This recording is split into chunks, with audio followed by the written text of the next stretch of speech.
नमस्कार मित्रांनो, सगळेजण कसे आहेत? प्रार्थना केलं सगळेजण बरे असावा.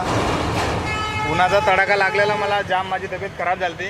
2 दिवस दुकान बंद केलं तर आज आलो आहे दुकानात. दुकान चालू केलं आहे. तुम्हाला वेळ भेटला तर नक्की या जय मल्हार स्नॅक्स कॉर्नरवर.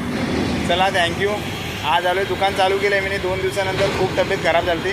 उन्हाचा एवढा टेम्परेचर मला लागलेला. इकडे चूल नाही, इकडं ऊन. तब्येत एकदम खराब झाली, एकदम तब्येत डाऊन झाली. 2 दिवस आराम केला, दवाखान्यात गेलो. आज बरं वाटतं, दुकानावर आलो आहे. ठीक आहे, थँक्यू. लाईक करा, व्हिडिओला शेअर करा, आम्हाला फॉलो करा आणि दुकानावर वेळ भेटला की लवकर या. चला, थँक्यू, बाय.